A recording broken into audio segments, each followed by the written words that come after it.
신앙은 세상의 규범을 따르는 것이 아니라 주의 계명을 따르는 것입니다. 구원받은 성도로서 주의 계명을 따르는 것을 소홀히 하거나 하찮게 여기는 것은 신앙인으로서의 태도가 아니라는 것입니다. 신앙은 내가 살아계신 하나님을 온전히 믿고 의지하는 삶을 사는 것이죠. 그래서 그 하나님께서 말씀하신 그 계명을 따라 우리가 사는 것입니다. 오늘 말씀 제목은 신앙은 세상의 규범을 따르지 않고 주의 계명을 따르는 것이다. 좀 길죠. 오늘 세 번째 말씀입니다. 주의 계명이란 하나님께서는 오늘 우리에게 계명을 주셨습니다. 그 계명은 구약적인 계명과 신약적인 계명 두 가지가 있습니다. 구약에서는 오늘 우리가 읽은 이 본문의 말씀이 우리가 흔히 알고 있는 십계명이라고 말하기도 하죠. 그걸 우리는 구약적 계명이라고 그러고, 또 신약에 가서는 예수님께서 주신 계명이 있습니다. 그것이 신약적 계명이죠. 그래서 이 구약적 계명과 이 신약적 계명은 서로 분리된 것이 아니라 서로 일치를 이루고 있다는 사실을 우리가 깨달아야 한다 하는 것입니다. 오늘 하나님께서 우리에게 주신 이 계명은 십계명인데, 이 십계명은 출애굽의 역사를 이루신 하나님께서 이스라엘 백성들에게 주신 계명입니다. 모세를 통해서 십계명을 주시면서 반드시 지킬 것을 말씀하신 것이죠. 여기 출애굽기 20장 1절에도 하나님이 이 모든 말씀으로 말씀하여 이르실 때 나는 너를 애굽 땅 종되었던 집에서 인도하여 낸 내 하나님 여호와니라. 애굽 땅에서 인도하여 내신 그분이 누구냐면 하나님이라는 것이죠. 그 하나님께서 오늘 이스라엘 백성들에게 모세를 통해서 지금 말씀하시는 것입니다. 나는 너를 애굽 땅 종되었던 집에서 인도하여 낸 하나님 여호와니라. 이스라엘 백성들에게 하나님이 강조하는 게 뭐냐면 출애굽을 나오게 된 것, 출애굽을 탈출하게 된 것은 너희들의 힘이 아니라 나 여호와의 힘이니라. 하나님이 역사하셨다는 사실을 이 이스라엘 백성들에게 주지시켜 주고 계시다는 것입니다. 그래서 그 이스라엘 백성들에게 하나님께서는 10가지의 계명을 반드시 지킬 것을 말씀하고 있습니다. 오늘날도 그러면 이 10계명, 구약적 계명이 우리에게 유효하느냐? 반드시 유효합니다. 구약시대에 있었던 계명이라고서 우리가 그 계명을 폐기할 수 없다는 사실 우리가 알아야 됩니다. 폐기된 계명이 아니라 우리가 계속해서 지켜야 될 모든 그리스도인들이 반드시 지켜야 할 계명이라는 사실을 우리가 잊어서는 안 됩니다. 10계명을 보면요, 1계명에서 제4계명까지는 유일신 하나님을 섬기는 신앙에 관한 계명이라고 할 수 있습니다. 그리고 제5계명에서 제10계명까지는 그 유일신이신 하나님을 믿고 섬기는 백성들의 삶에 관한 계명입니다.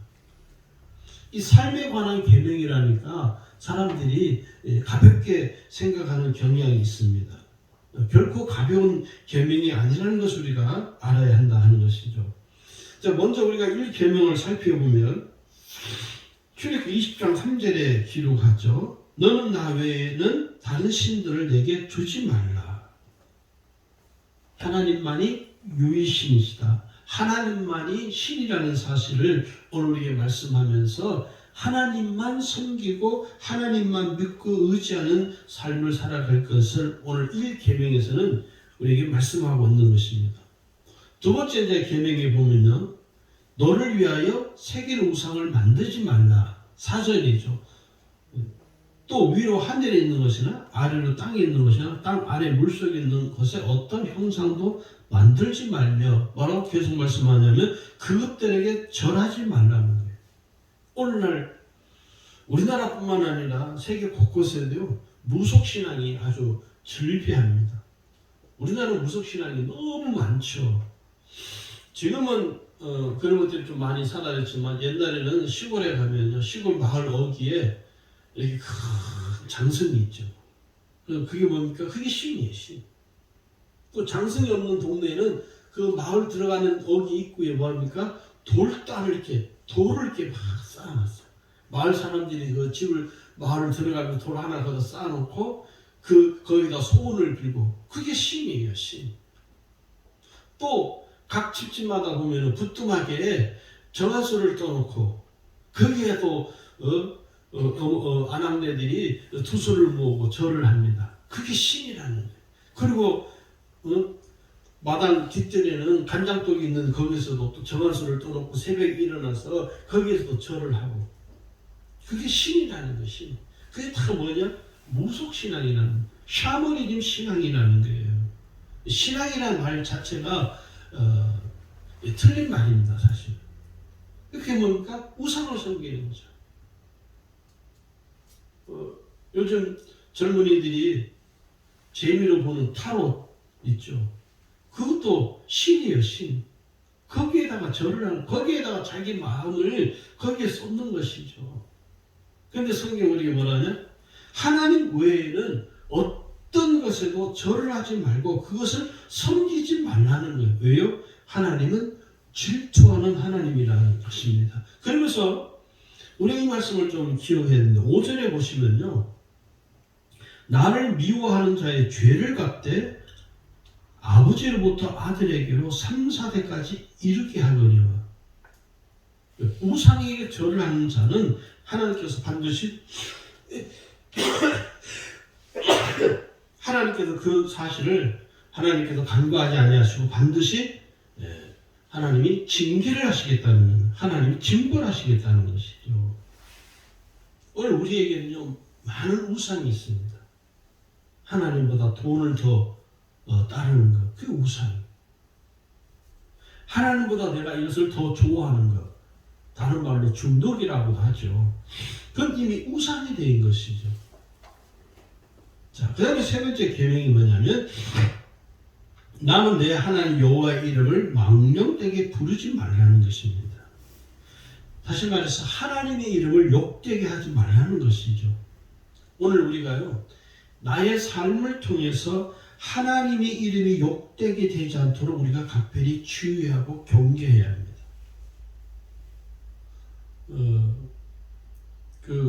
코로나 때문에 우리가 참 조심해야 될 것이 하나 있습니다. 코로나에 대한 해석을 조심하셔야 됩니다. 병원에 있는데 크리스찬인 분이 한 분이 계셔요. 집사님이신데 이분이 좀 말을 좀 이렇게 실수를 많이 하셔요. 어제도 뭐라고 하냐면, 코로나는 우리가 죄를 많이 지어서 그렇다고. 그렇다고 말할 수는 없거든. 그러니까 예수 안 믿는 한 세력이 뭐라고 하냐면, 그 한 분이 뭐라고 하냐면, 코로나 가지고 말해 하나님을 욕되게 하지 마라 그러는 거예요. 그분이 예수 안 믿는 분이에요. 저는 속으로 뜨끔하더라고요. 예수 안 믿는 분이 그런 말을 하기에. 그래서 그 집사님한테 제가 참 이야기를 좀 해주고 싶은데, 그분이 말을 함부로 좀 하셔요. 말끝마다 하나님. 이게 어떤 신앙이 좋아서 하나님을 부르는 것이 아니라, 우리의 삶을 통해서 우리가 험한 말을 하고, 내가 험한 행동을 하고, 내가 예수 안 믿는 사람들에게 막 하던 그 삶이 결국 누구를 욕되게 하느냐? 하나님의 이름을 욕되게 한다는 사실입니다. 그래서 우리가 모든 삶에 있어서 조심해야 한다는 것이죠. 특히나 요즘 시대에는 말에 있어서 참 조심하셔야 됩니다. 네, 정말 조심하셔야 돼요. 하나님을 아무데나 갖다 붙이고 하나님이 멋졌다, 그것이 하나님의 이름을 욕되게 할 수 있다는 사실, 우리가 간과해서는 안 된다는 것이죠. 그래서 오늘 여기 3계명에도 이 뭐라고 말씀하면, 하나님 이름을 망령되이 일컫지 말라는 거예요. 하나님 이름을 욕되게 하지 말라는 것입니다. 그 다음에 네 번째 계명은요, 안식일을 기억하여 거룩하게 지키라는 것입니다. 네. 왜요? 하나님도 엿새 동안 하나님이 일을 하시고 창조하시고 일곱째 날 쉬었다고 말씀합니다. 그래서 오늘날로 말하면 이 안식일은 주일입니다. 그래서 요즘은 우리에게는 안식일 신앙이 아니라 우리는 주일 성수 신앙이, 주일 신앙이 반드시 필요합니다. 요즘은 이 주일 성수 신앙이 완전히 훼손을 당했습니다. 성도들조차도 주일 성수 신앙이 다 희미해져 가요. 왜 그러냐? 이 코로나라는 이 전염병으로 인해서 발생한 문제이지만 이것이 계속 우리 자신을 올가매고 있는 것이죠. 그래서 어떤 성도는 뭐라 하냐면 꼭 교회를 가서 예배를 드려야 되느냐고, 온라인으로 드리면 되지 않냐고. 그렇지 않습니다. 우리가 온라인 예배를 한때 드렸던 이유는 코로나라는 무서운 전염병 때문에 특별한 상황에 의해서 그렇게 온라인 예배를 드렸지만 지금은 그렇게 위험한 상황은 아닙니다. 그런데 여전히 오늘날 이 주일 성수 신앙이 없는 성도들은 그것을 핑계를 대죠. 온라인 예배 드리면 되지 않겠냐. 그것은 주일 성수 신앙에 대한 그 신앙이 분명하지 못한 사람들의 핑계에 불과하다는 거예요. 오늘 하나님께서는 오늘 그러한 우리에게 뭐라고 해요? 안식일을 기억하여 거룩하게 지키라는 거예요. 왜 지켜야 되느냐? 이 주일을 우리가 거룩하게 지켜야 되는 것은 주일은 우리의 날이 아니라 주의 날입니다. 하나님께 영광을 돌리는, 하나님께 예배를 드리는 날이에요. 그래서 우리가 주일 성수신앙만큼은 포기할 수 없는 중요한 신앙의 핵심이라는 것입니다. 그 다음에 제5계명은요, 이 제4계명까지가 하나님을 섬기는 신앙에 관한 계명이죠. 이 제5계명부터는 이제 우리가 하나님 믿는 성도들이 살아가는 삶에 관한 계명이에요. 다섯 번째 계명이니까 내 부모를 공경하라는 것입니다. 부모를 공경하는 것이죠. 여러분, 부모를 공경하는 것은 주의 계명입니다.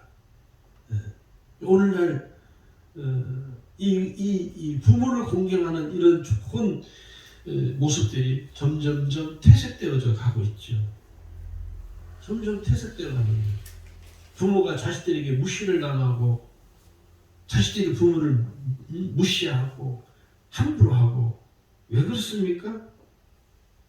예수 안 믿는 사람들은 솔직히 말할 필요도 없습니다. 예수 믿는 성도들조차도 부모를 공경하는 모습이 점점점 찾아보기가 어렵습니다. 왜 그러냐면 개인주의 때문에. 부모님이 뭐라고요? 엄마는 엄마 인생이고 내 인생은 내 인생이고 서로 간섭하지 말자고. 이게 벌써 부모를 공경하는 좋은 신앙의 모습들이 우리 속에서 점점점 훼손을 당하고 있다는 거예요. 여섯 번째 계명은 살인하지 말라는 것입니다. 이 살인하지 말라는 무슨 말이야? 사람을 해하지 말라는 거예요. 오늘 많은 사람들이 말로서 사람을 해치잖아요. 말로서 사람을 살인하는 것보다 더 무서운 범죄를 저지르고 있습니다. 온라인에서 온갖 비난하는 글로 인해서 극단적인 방법을 선택하는 사람들이 수도 없이 많습니다. 실제로 연예인들은요, 일반 사람들이 댓글단 그거 보고 실제로 삶의 마지막 극단적인 선택을 하는 연예인들도 있어요. 왜 그렇습니까? 오늘 무심코 내가 내뱉은 이 말들이 사람을 죽이는 것이죠. 사람을 해치는 것이죠. 그래서 성경이 뭐라고 우리에게? 살인하지 말라. 내가 사람을 칼로 찔러 죽이는 것만이 살인이 아니라 내가 말로써 사람을 죽인다는 거예요. 이게 참 무서운 거예요. 이 정치인들이 하는 말을 보면요, 사람을 죽이는 말을 합니다, 실제로. 네. 정치인들은요, 자기가 하는 말이 얼마나 끔찍하고 얼마나 살인적인 말이고 사람을 해치는 말인지를 잘 인지하지 못해요, 정치인들이. 그래도 오늘날 일반인들도 우리들도 말을 헤아리지를 못하잖아요. 말을 막 해버리죠. 막말을 막 하거든요. 예수 믿는 사람들조차도 말을 막말해요. 사람을 막 해치는 것이죠. 그리고 자기는 사람을 살인한 적이 없다. 그럼 우리가 계명으로 들어가서 보면 살인하지 말라는 하나님의 주의 이 계명에 대해서 우리가 깊이 생각을 해야 됩니다. 제7계명이 뭐냐면 간음하지 말라는 거예요. 간음하지 말라는 이 주의 계명은 오늘 이 시대를 살아가는 우리가 마음에 정말 새겨 들어야 할 계명입니다. 간음이 합법화되는 세상이 되어버렸습니다. 네. 불륜이 합법화되어버린 세상이 되어버렸어요. 우리나라도. 왜 하나님께서 가장 싫어하시는 게 간음하는 것이 하나님께서 가장 싫어하는 거예요. 간음이 뭡니까? 정을 통하는 거잖아요. 정. 다른 사람과 정을 통하는 짓. 간음하지 말라. 제8계명에는 도둑질하지 말라는 거예요. 도둑질이요, 남의 것을 노략질하는 거잖아요. 남의 것을 뺏는 거거든요. 악한 것이라고 하죠. 그 다음에 제9계명은 내 이웃에 대하여 거짓 증거하지 말라. 이 거짓말은요, 가장 악랄하고 비열한 짓입니다. 거짓된 행동은요, 가장 악랄하고 비열한 짓이에요. 앞에서는 좋다고 하고 뒤에 가서는 험담하고, 그게 거짓된 행동이에요. 오늘 얼마나 많은 사람들이 거짓된 행동을 하는지, 앞에서는 예예 그러놓고 그 사람 없는 자리에 가서는요, 그 사람을 험담하고요, 비난하고 욕하고, 그게 뭡니까? 주의 계명을 우리가 지금 어기는 거예요. 거짓된 행동을 하는 거예요. 거짓말을 하는 것이죠. 가장 악랄하고 비열한 짓입니다. 그리고 자신의 거짓말과 거짓된 행동을 정당화하잖아요. 사람들에게 병원에서 오면 온갖 남 험담을 잘하는지, 저는 어떻게 사람이 저렇게 악랄할 수 있구나. 저는 악랄하다고 봅니다. 앞에서는 예예 그러놓고 뒤에 가서는 뒤에서 그 사람 오실 때 막 그 사람 욕을 하는 거예요. 네? 그 사람에 대해서 막 비난하고. 사람이 정말 악랄한 인간이구나. 그런데 오늘 세상 사람들도 그러지만 예수 믿는다고 말하는 오늘 그리스도인들도 똑같아요. 똑같이 그렇게 하거든요. 그 왜 그렇습니까? 주의 계명을 어기는 거예요. 네. 이웃에 대해서 거짓 증거하고 거짓말하고 거짓된 행동을 하는 것이죠. 오늘 우리가 구원받은 그리스도인으로서 정말 이 부분에 대해서 이 거짓된 행동과 거짓 증거하는 것에 대해서 우리가 각별히 주의하고 경계해야 될 줄 믿습니다. 마지막 제10계명은요, 내 이웃의 집을 탐내지 말라는 것입니다. 오늘 여기 17절에 보니까 내 이웃의 집을 탐내지 말라. 내 이웃의 아내나 그의 남종이나 그의 여종이나 그의 소나 그의 낙이나 무릇 내 이웃의 소유를 탐내지 말라. 남의 것을 탐내는 것은 가장 무도한 자의 삶이라는 것입니다. 탐낸다는 것은 뭡니까? 예를 들어서 이런 거예요, 여러분. 남의 집에 다른 집에 옆집에 갔더니 아주 귀한 이렇게 장식품이 있어요. 엄청 비싼. 어디서 났냐니까 이태리 갔다 여행 갔다 오는 길에 샀다고. 그걸 보고 멋지다고. 정말 막 아름답다고. 그 보니까 이미 마음에 뭐예요? 탐내는 거예요. 탐내는 거예요. 어느 목사님이 신방을 갔어요. 아주 부자이신 성도 집에 신방을 갔어요. 신방자 가서 거실에 다 앉아있는데 보니까 거실 한가운데 금덩어리로 만든 금 두꺼비가, 이만한 금 두꺼비가 있는 거예요. 목사님은 그런 거 처음 봤거든요. 그래서 목사님이 아니 저게 뭐냐고. 목사님 이게 순금으로 만든 두꺼비라고. 참 멋지다고. 그러고 이제 예배 드리고 왔거든. 그 다음날 교회에 무슨 소문이 퍼진지 아세요? 목사님이 말이야 성도 집에 있는 것을 탐한다고 소문이 난 거예요. 그리고 그 목사님 어떻게 하는 줄 아세요? 그 다음날 새벽 기도할 때 하나님 앞에 회개한 거예요. 하나님, 그 성도가 내가 자기의 것을 탐한 걸로 생각한다고 혹시라도 나도 모르는 사이에 내 마음속에 탐한 마음이 있다면 하나님 용서해 주십시오. 그렇게 기도했다. 얼마나 정직하신 삶입니까? 우리가 남의 것을 탐내고도 내가 탐하지 않았다고 생각할 때 있거든. 예를 들어 이런 거예요. 여러분. 나는 경차를 타고 가는데 친구가 벤츠를 타고 나타났어. 그걸 보며 속이 뒤집어지는 거예요. 그게 뭐 이미 마음에 탐심이 생긴 거예요. 남의 것을 탐하는 마음이 내 속에서 일어난 거예요, 사실.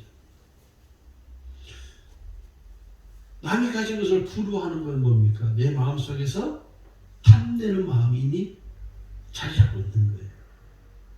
그것조차도 오늘 이 계명에 10계명에 가면 이웃의 집을 탐내지 말, 이웃의 것을 탐내지 말라는 거예요. 남의 것을 부러워할 필요가 없다는 이야기입니다. 쉽게 말하면. 자, 그 다음에 이제 우리가 하나님께 우리에게 주신 두 번째 계명이죠. 신학적 계명이라고 합니다. 예수님이 우리에게 가르쳐 주신 계명이죠. 우리는 이것을 사랑의 계명이라고 말을 할 수 있습니다. 복음적 계명이라고 말할 수 있는데요. 예수님께서 우리에게 주신 이 계명은 사랑의 계명인데 이 사랑의 계명은 지켜도 되고 안 지켜도 되는 문제가 아니라 반드시 지켜야 될 계명입니다. 왜냐하면 이 계명은 모든 그리스도인들이 지켜야 할 삶의 영적인 근원이 되는 계명이기 때문에 그렇습니다. 여러분 마태복음 22장을 한번 보겠습니다.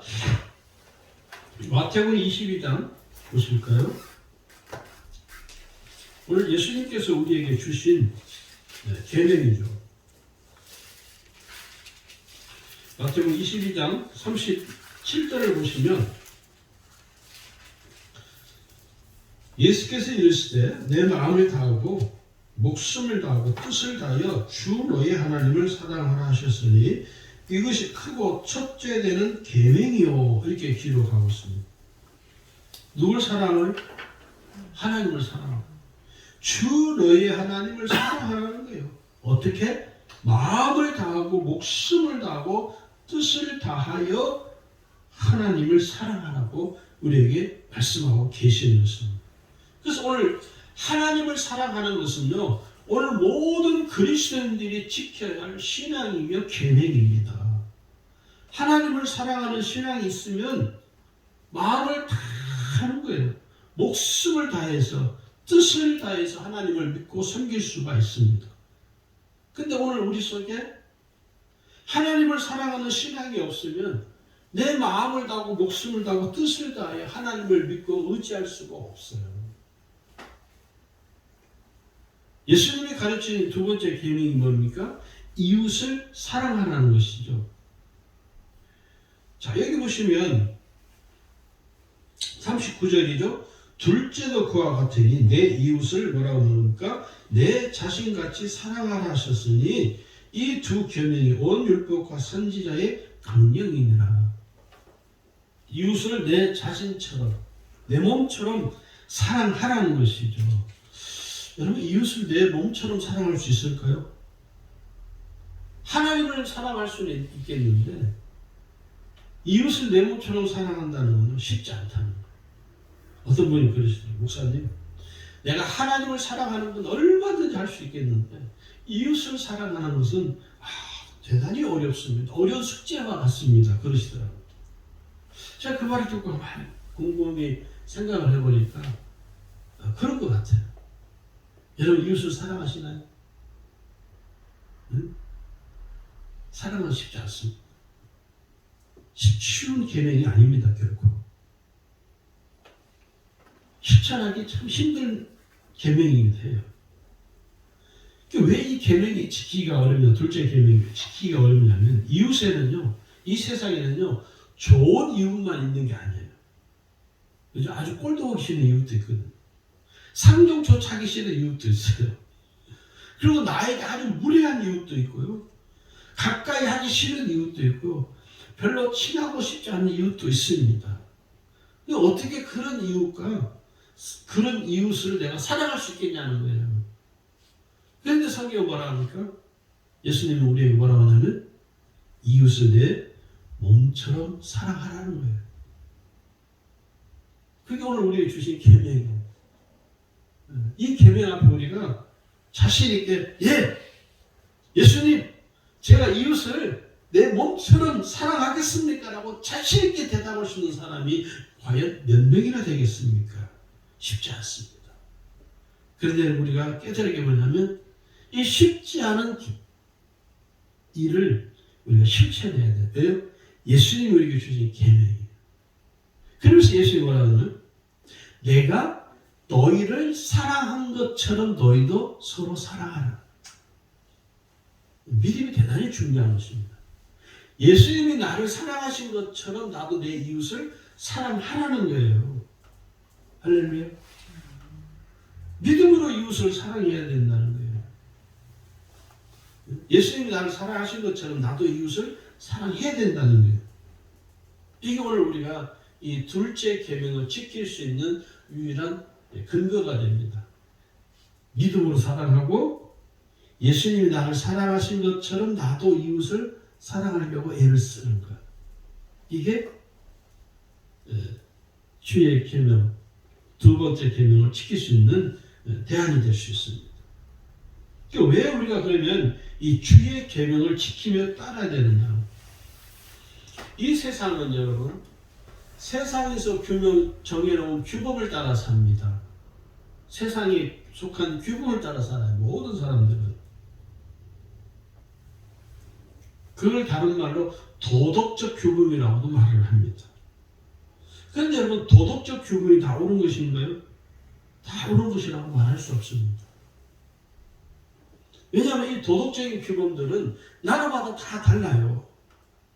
모든 나라가 도덕적 규범이 동일하지 않습니다. 대한민국에서 적용하는 도덕적 규범과 미국에서 적용하는 이 도덕적 규범과 아프리카에 사용하는 도덕적 규범이 나라마다 다 다릅니다. 다 달라요. 그리고 오늘 우리가 구원받은 성도라고 말하는 우리 그리스도인들은 그럼 세상의 규범을 따라 살아야 되느냐? 우리가 세상에 속한 규범들을 따라 살게 되면요, 주의 계명을 따라 살기는 거의 불가능합니다. 그런데 우리가 꼭 기억해야 될 것은 뭐냐면 우리는 세상의 규범을 따라 사는 사람들이 아니라 주의 계명을 따라 사는 사람들입니다. 왜 그 계명을 따라 사느냐? 첫 번째 그 이유는 하나님께서 주신 계명이기 때문에 하나님께서 주신 거예요. 출애굽 20장 1절에 거듭 말씀드립니다. 거기에 보면 이렇게 말씀. 하나님의 이 모든 말씀으로 말씀하여 이르시되 하면서 계명에 대한 말씀을 하시는 거예요. 하나님이 말씀하시는 것이죠. 하나님께서 명령하신 이 계명은 오늘 구원받은 그리스도인들이 반드시 지키고 따라야 할 신앙입니다. 신앙. 이게 신앙이라는 거예요. 신앙이라는 게 여러분 내가 열심히 교회를 다닌 것이 신앙이 아니라 이 규범들을 주의 계명을 따르고 지키는 것 이게 신앙이에요. 신앙. 이게 신앙이라는. 그래서 신앙은 뭡니까? 다른 말로 생명이라고 말하는 거예요. 그래서 우리의 신앙은요 생명을 다하여 믿는 거예요. 기독교 신앙은 여러분 생명을 다해서 믿는 겁니다. 할렐루야. 내가 목숨을 다하고 뜻을 다 하여서 하나님을 믿고 섬기는 거예요. 왜요? 그게 생명이기 때문에. 생명이 곧 신앙이고 신앙이 곧 생명이에요.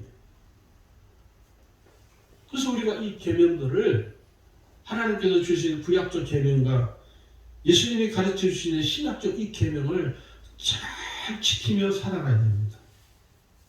잘 지키며 살아가야 돼요. 두 번째 이유는 주의 계명은요, 무거운 짐이 아니라 신앙입니다. 신앙. 계명을 무거운 것을 생각하면 아직 우리는 그것을 신앙으로 받아들이지 않는, 계명을 신앙으로 받아들이지 않는 거예요. 계명을 지키는 것 자체가 신앙이에요. 계명을 내가 따라가는 것 그 자체가 신앙이라는 거예요. 그러면 계명을 지키는 게 내게 무거운 짐이 되지 않는다는 것이죠. 왜? 내가 신앙을 지키니까, 내가 신앙을 따라 사는 것이니까.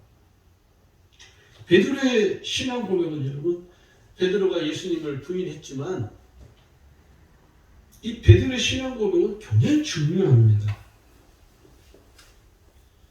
베드로가 그렇게 고백해요. 주는 그리스도시요 살아계신 하나님 아들이십니다. 이게 신앙입니다.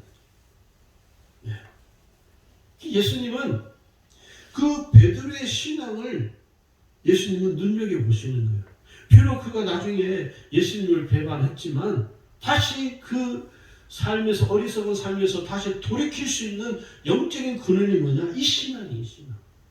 이 생명이 있었기 때문에 베드로가 예수님을 배반했지만 다시 자신의 잘못을 뉘우치고 주께 돌아올 수 있는 근거가 되었던 것이 신앙 고백이 되었던 것입니다. 그래서 신앙 고백이 분명한 그리스도인은요, 삶이 힘들고 또 사는 것이 너무 고통스러워서 넘어지고 쓰러질 수 있습니다.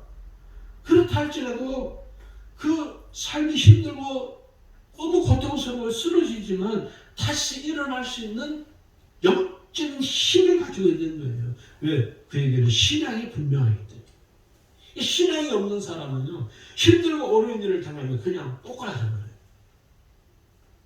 우리 주위에서 너무 많이 보잖아요. 늘 즐거운 일만 있어야 되고 늘 기쁜 일만 있어야 돼요. 그게 신앙이 좋은 것이라고 생각해요. 아니요. 진짜 신앙이 좋은 사람들은요, 때로는 어려운 일을 당할 때 그 어려운 일을 당한 그것으로 꼬꾸라지는 것이 아니라 그 어려운 일을 통해서 더 하나님을 견고하게 하나님을 바라보고 하나님을 의지하는 신앙이 더 분명해지는 거예요. 그게 뭐예요? 신앙이에요. 신앙. 신앙 고백이 분명하기 때문에 오늘 베드로의 이 고백이 우리의 고백이 되어야 줄 믿습니다. 신앙 고백은요, 나의 삶을 다시 일으키게 만드는 강력한 능력이 있습니다, 여러분. 내게 아무런 어려움이 없다고 장담할 수 없습니다. 사람 일은 알 수가 없어요. 어떤 일을 당할지, 어떤 어려움을 당할지 그건 아무도 알 수 없는 거예요. 하나님은 시험을 이길 자에게 힘을 주시는 거예요.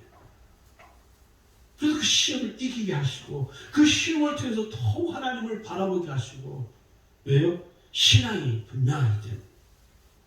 그 다음에 세 번째는요, 주의 계명을 지키고 따르는 자에게는 하나님의 은혜가 임하게 됩니다. 이 세상에 속한 비그리스도인들, 불신자들은요, 주의 계명을 지키지도 않을 뿐더러 따르지도 않잖아요. 그러므로 그들에게는 하나님의 은혜가 임하지 않지요.